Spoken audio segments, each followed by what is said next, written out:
Welcome to Vehicle Training for Halo 3. We're here to share some of the tactics and strategies used by Halo 3's elite players. The purpose of these videos is to help you perfect your skills and provide you with the strength that you'll need to succeed in the Halo 3 Championship coming up in March. This video focuses on the human vehicles you'll find in ranked Halo 3 matches. Both the Mongoos and the Warthog can carry multiple occupants around the map very quickly. These vehicles control differently than vehicles in most games. However, once you get used to the control scheme, they can really turn the tide of battle. The right thumbstick controls your forward and backward speed, but not like a gas or brake pedal. Instead, how far you push the stick up or down determines the speed you want to go, and you'll automatically apply the accelerator, brake, or reverse to match the speed set by your right thumbstick. There's also an e-brake button that slows the rear wheels and kicks out the back end to help you get around corners or slide sideways into enemy infantry. The left thumbstick points where you want to go, not which direction you want to turn the wheels. What this means is you should point the reticule whichever direction you want to head, and by going in forward or reverse, you'll automatically adjust the wheels to orient the nose of your vehicle in that direction. While this can make fine maneuvering a little difficult, the advantage here is that you can be moving at high speed, or even be in mid-air, and then point the reticule where you want to go.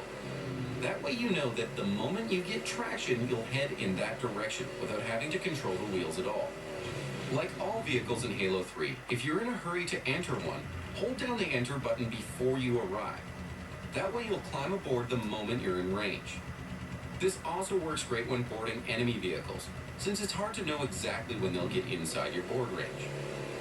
As a driver, beware the Spartan laser.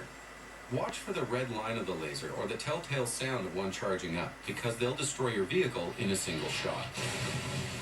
When you hear a beeping alarm, someone's got a missile pod locked onto you. So try to identify where they are and put obstacles or terrain between you and them to shake off the lock. Otherwise, you'll have to take evasive action and try to dodge out of the way. In which case, you're best off waiting until a volley of missiles is close, then swerving or speed boosting at the last minute. Finally, know that a charged plasma pistol shot or a power drain will cause your vehicle to stall, rendering you helpless, while a plasma grenade or sticky grenade can often destroy your vehicle. Besides, anyone you try to run over can dodge out of the way and carjack you. In other words, beware of enemies on foot and always keep moving as fast as you can. Let's look at the Mongoose. This is the fastest and lightest vehicle in Halo 3, capable of going 60 miles an hour. However, it has no weapons and virtually no armor.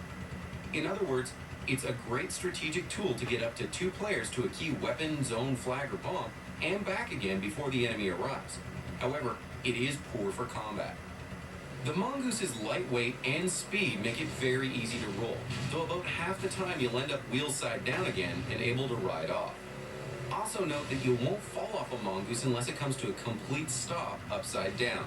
As long as you're rolling, you're holding on. Still, it's dangerous to take the risk of being out of control for so long. It's often fastest over the long run to slow down in corners or over rough terrain. For the same reason, you need to be careful around the brute shot. It's a common weapon, and its ability to pump out a high number of small explosions makes it a great way to tip a Mongoose over. If your passenger has a rocket launcher, shotgun, or charged plasma pistol, the Mongoose can be used effectively against other vehicles. However, when fighting infantry, you're still better off on foot or in another vehicle. Remember, the Mongoose was made for hit-and-run tactics. Note that the Mongoose's handling is affected by having a passenger on the back. It's far more likely to break traction in fishtail because of 1,000 pounds of extra Spartan on the back. Speaking of hit and run, splattering a shielded opponent with a Mongoose is really hard. You need to be going full speed and hit them dead on in order to kill. That's why you get an achievement for doing it in Lone Wolf. The best drivers can use this to their advantage. Due to the Mongoose's light weight, a teammate on the back can fire a brute shot behind your vehicle to launch it into the air. This allows you to cover ground even faster if you really need to reach that flag or other objective. Finally, the Mongoose is small enough to launch off of a man cannon, which can, if you're skilled and lucky, be a great way to get it deep into territories on Valhalla, if you're willing to take the risk. Next, let's take a look at the Warthog. The LAAG-equipped Warthog is a longtime Halo staple.